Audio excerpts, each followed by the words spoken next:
Baik, terima kasih atas pertanyaannya.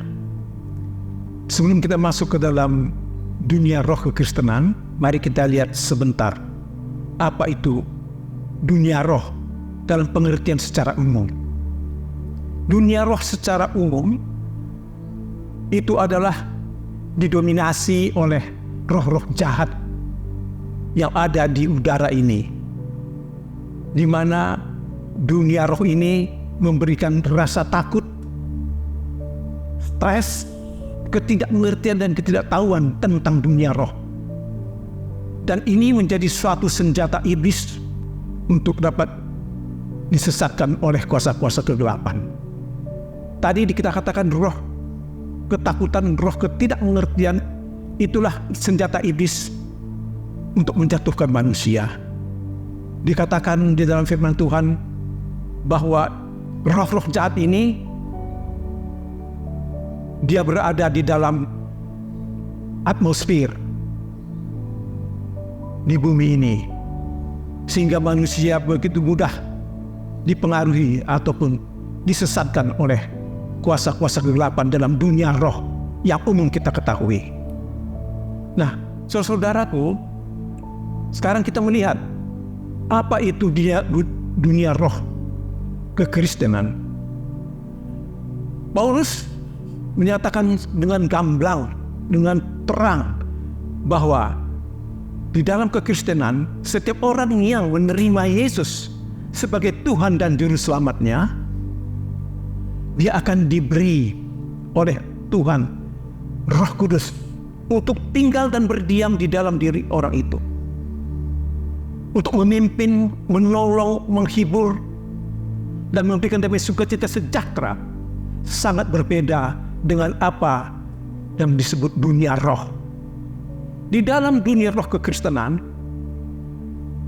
kita dapat melihat fungsi daripada Roh Kudus, yaitu pertama, untuk memimpin orang kepada pengertian akan dosa, kebenaran, dan penghakiman. Di dalam ketiga hal ini, Roh Kudus sungguh-sungguh berkuasa untuk bisa menolong, menghibur setiap orang yang percaya. Tadi dikatakan bahwa setiap orang percaya Roh Kudus itu tinggal dan berdiam untuk memimpin, menolong, dan menghibur seseorang.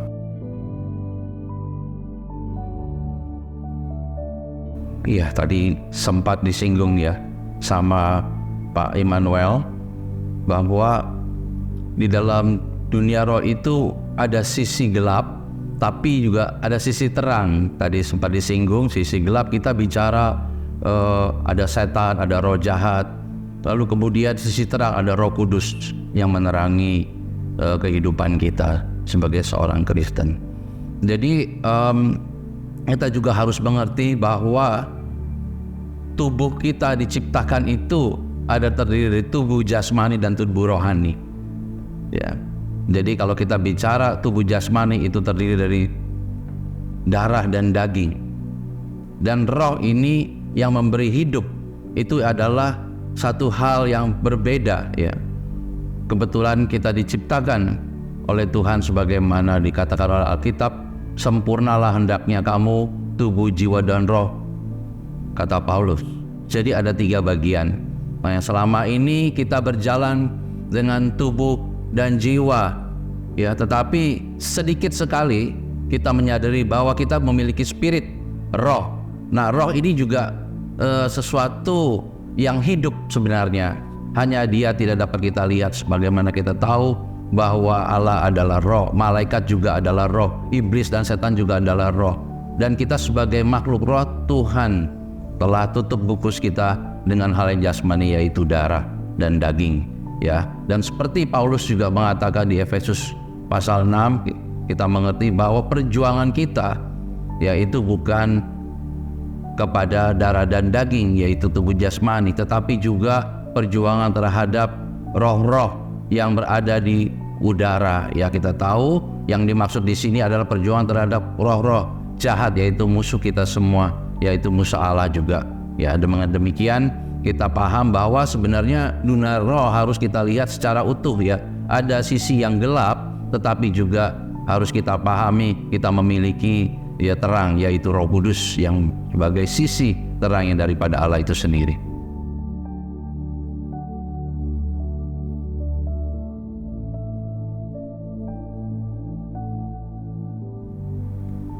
Baik, tadi sudah diterangkan oleh Pak Teddy yang begitu jelas bahwa manusia dewasa itu makanannya adalah firman Tuhan, sehingga ini sangat mempengaruhi terhadap panca indera roh yang ada di dalam setiap orang percaya.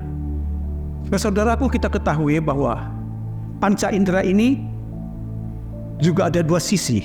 Satu sisi juga dari sisi gelap, di mana pada dewasa ini banyak sekali sekarang ini terbuka panca indera yang bukan dari Tuhan, dan kemampuannya juga hampir-hampir sama seperti orang yang diberikan panca indera roh yang dari Tuhan. Tetapi satu hal yang ada perbedaannya adalah mereka tidak dapat melihat. Maksud saya adalah panca indera yang bukan dari Tuhan tidak dapat melihat rahasia dari Allah sendiri. Dan juga orang-orang yang punya panca indera yang bukan dari Tuhan, dia tidak dapat melihat keberadaannya, sehingga tipu daya dari penglihatan itu sendiri terus menguasai dia, dan dia tidak dapat melihat keberadaannya dengan sesungguhnya. Nah, ini saudaraku, jadi ada dua karunia panca indera ini, satu dari si jahat dan satu dari Tuhan. Yang dari Tuhan ini dapat mengetahui rencana si iblis, dapat mengetahui strategi iblis di dalam dia menyerang orang-orang percaya. Tetapi bagi orang yang panca indera, kita sebut panca indera mata satu, ya. Nah, atau indera keenam di dalam bahasa-bahasa perdukunan, ya. Dia juga mempunyai kemampuan dapat melihat setan, dapat melihat juga pekerjaan setan.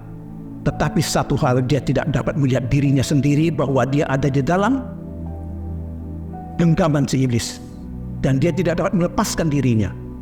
Tetapi bagi orang yang mempunyai panca indera yang dikaruniai oleh Tuhan, mereka diberi Tuhan kemampuan, kuasa untuk sungguh boleh melepaskan orang-orang yang mata satu atau indigo ini.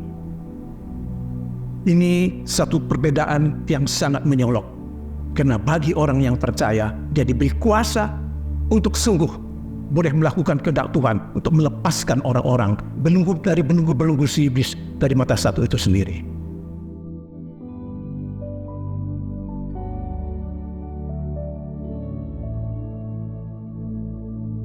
Ya, kita harus mengerti bahwa panca indera itu adalah, kita bicara panca indera fisik, ya, terdiri dari, kita sudah mengerti ya bagaimana kita bisa merasakan, ya, kita bisa melihat, mendengar, mengecap, dan seterusnya. Nah, demikian juga manusia roh yang ada pada kita juga demikian adanya. Ya, manusia roh kita itu juga bisa merasa, bisa melihat, dan mendengar, mengecap, dan seterusnya. Bahkan mencium sesuatu yang ada di dalam roh. Dan seperti kita tadi sadar bahwa kita terdiri dari tubuh jasmani dan tubuh rohani. Dan bagaimana kita sebagai seorang Kristen, ya, kita menjadi dewasa rohani, yaitu oleh makanan keras. Setiap orang yang makan makanan keras, yaitu firman Tuhan, maka rohnya itu akan hidup oleh firman Allah.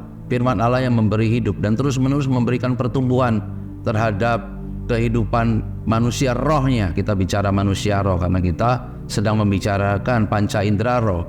Jadi ketika firman itu terus-menerus ada di dalam dia, hidup di dalam orang ini, maka kerohaniannya dia, spiritnya dia itu bertumbuh, ya, bertumbuh terus menjadi dewasa, sehingga dia dapat merasa dia dapat melihat, bahkan mendengar, ya, mengecap, dan semua indera-indera itu yang di alam roh itu bisa dirasakannya, karena makanannya adalah makanan rohani, yaitu firman Tuhan. Dengan firman Tuhan ada hikmat Allah di situ, sehingga oleh hikmat Allah dan kasih karunia Allah, orang ini bisa dibukakan inderanya. Apa yang tidak pernah kita lihat itu bisa terlihat, apa yang tidak bisa kita mengerti bisa kita mengerti, apa yang tidak bisa kita dengar bisa terdengar. Nah, demikian itu sebagai gambaran bagaimana panca indera roh daripada setiap kita. Orang yang percaya ini harus aktif, ya. Terlebih dahulu adalah kita harus paham bahwa yang harus kita develop, kita bangun adalah manusia roh kita, agar kita bisa memahami apa yang terjadi di dalam roh. Bapak Ibu, demikian menurut saya, bahwa sungguh kita harus membangun manusia roh kita agar panca indera daripada roh kita itu bisa berfungsi.